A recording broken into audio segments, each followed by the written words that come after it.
تو آپ نے اس سے پوچھا تیرے دشمن کتنے؟ وہ مسلمان جو 24 گھنٹے باوضو رہتا ہے، 5 نمازیں ہیں، 30 روزے ہیں، زکوٰۃ اور حج مالداروں پر ہے۔ نماز ہماری بیس ہے، نماز کے بغیر معاشرے کی بنیاد نہیں بن سکتی۔ کسی حال میں بھی نماز معاف نہیں ہو سکتی۔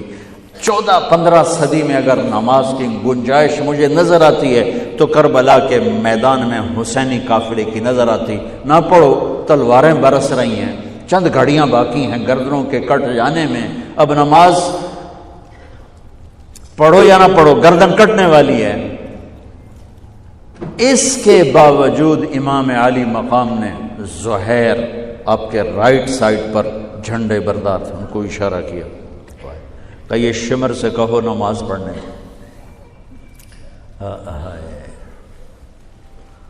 تو انہوں نے آگے بڑھ کے کہا نماز پڑھنے دو، تھوڑی دیر کے لیے رک جاؤ۔ وہ کہنے لگا ہماری تلوار نہیں رکے گی۔ انہوں نے آ کر کہا یہ جواب ہے۔ امام عالی مقام نے فرمایا پھر نماز بھی نہیں چھوٹے گی۔ جی میٹنگ تھی، نماز یاد نہیں رہی، میٹنگ بڑی لمبی ہو گئی، نماز چھوٹ گئی، سارے دروازے بند کر دیے۔ حالانکہ اللہ کی قسم اگر یہ قافلہ نماز نہ بھی پڑھتا تو ان کے لیے جنت کے دروازے کھل چکے تھے، چونکہ جنگ سے پہلے آنکھ لگی، آنکھ کھلی تو مسکرائے۔ تو بہن نے پوچھا یہ کوئی ہنسنے کا وقت ہے؟ موت سر پہ کھڑی، کہنے لگے یہی تو ہنسنے کا وقت ہے۔ خواب میں اللہ کے نبی آئے ہیں، کہہ رہے ہیں بیٹا میں لینے کے لیے آ چکا ہوں۔ پھر نماز نہیں چھوڑی تو پی آئی اے والا کہہ سکتا ہے کہ جو میں جہاز اڑا رہا تھا نماز چھوڑ گئی۔ ارے بھائی پوچھو علماء سے سفر میں کیسے پڑھنی ہے، آسانی کر دی، چھوٹی کر دی، معافی نہیں ہے۔ اگر معافی ہوتی تو اس حسینی قافلے کو ہوتی۔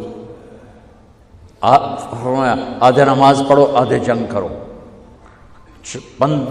اب تو 1440 ہجری ہو چکی ہے، 1440 سال میں سب سے خوبصورت نماز جو پڑھی گئی کربلا کے میدان میں پڑھی گئی۔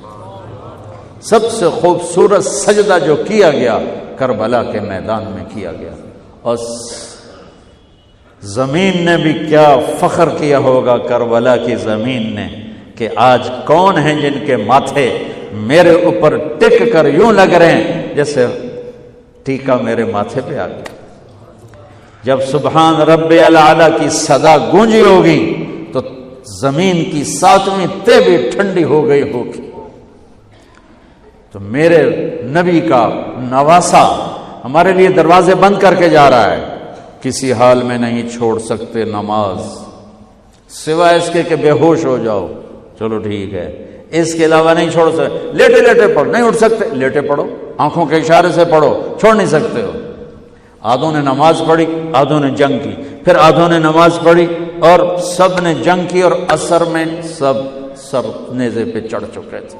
عاشق کا جنازہ ہے، ذرا دھوم سے نکلے، محبوب کی گلیوں سے ذرا گھوم کے نکلے۔ ہمارے دفتروں میں، بازاروں میں، گھروں میں نماز زندہ ہو جائے۔ روزہ تو سال کے بعد آئے گا، بیمار ہے تو چھٹی، مسافر ہے تو چھٹی بعد میں رکھ لینا۔ زکوٰۃ پیسے والے پر ہے، حج پیسے والے پر ہے، ایک نماز ایسا فریضہ ہے جس کے لیے میرے رب نے 700 دفعہ قرآن کو ہلا دیا ہے۔ نماز نماز، کبھی لفظ صلاۃ کے ساتھ، کبھی اور الفاظ کے ساتھ۔ 700 ایک آرڈر آ جائے ملک صاحب کا تو آپ ہل جاؤ گے، آرڈر آ گیا، آرڈر آ گیا۔ میرا رب 700 دفعہ کہے اور تمہاری مسجد خالی ہو کہ ہمیں اپنے اللہ اور اس کے رسول کی عظمت اور ہیبت کا پتہ نہیں ہے۔ نماز کے بعد زندگی اگر ساری نماز بنانا چاہتے ہیں، نمازیں کتنی ہیں بھائی بولو؟ 6 ہو سکتی ہیں، 7 ہو سکتی ہیں، نہیں ہو سکتی۔ اگر ساری زندگی نماز بنانا چاہتے ہو کہ میری پوری زندگی نماز بن جائے، چاہے میں آفس میں ہوں چاہے میں جوڑیا بازار میں ہوں، چاہے میں جہاز اڑا رہا ہوں، چاہے کھوتا ریڑی۔ ایک حدیث سناتا ہوں، صرف ایک حدیث، اس ایک حدیث پہ عمل ہو جائے تو ساری زندگی عبادت بن جائے گی، ساری زندگی بندگی بن جائے گی۔ میرے نبی نے فرمایا اربع اذا کانت فیک، کہ میری امت 4 باتیں لے لو۔ میں قربان جاؤں، میرے نبی بڑے بڑے وظیفے نہیں بتاتے تھے، اپنی امت کو مشقت میں ڈالنے سے بچتے تھے، چھوٹے چھوٹے وظیفے بتاتے۔ ایک صحابی ہے، یا رسول اللہ تنگی ہے رزق کی، کوئی وظیفہ بتائیں۔ کتنے لمبے لمبے وظیفے لوگ پڑھ رہے ہیں کہ کاروبار کھل جائے اور روزی بڑھ جائے، کتنے لمبے چوڑے، کتنے کتابوں میں ایڈے ایڈے بڑے وظیفے لکھے پہ، پڑھوں یہ بندہ بڈھا ہو جائے۔ میں قربان جاؤں یا رسول اللہ آپ کی شفقتوں پر، آپ کی رحمتوں پر، سنو یہ کرو، میری بات نہیں ہے، میرے نبی کی بات ہے۔ تجربے کی وجہ سے کرو گے تو کچھ نہیں ملے گا، یقین سے کرو گے تو دروازے کھلتے دیکھو۔ کہ یا رسول اللہ ارید ان یوسع علی رزقی، میں چاہتا ہوں میری روزی کھل جائے۔ تو آپ نے کہا ادم علی الطہارہ یوسع علیک رزقک، تو باوضو رہا کر تیرا رزق کھل جائے۔ کوئی زور لگتا ہے وضو؟ تمہارے ہاں تو سردی ہوتی ہی کوئی نہیں کہ بھئی ٹھنڈا پانی ہے کیسے وضو، یہ تو ہمارے لیے مسئلہ ہے کہ بھئی ٹھنڈا پانی ہے کیسے وضو کرو۔ وہ ہمارے گاؤں کا مراسی مجھے مل گیا، میں نے کہا چل نماز پڑھے کہ نہیں جی میاں جی سردی بڑی، نہ لے جاؤں سردی بڑی، مراسیوں کو سردی زیادہ لگتی ہے۔ میں نے کہا نہیں آج تک نماز پڑھا کے چھڑنا ہے۔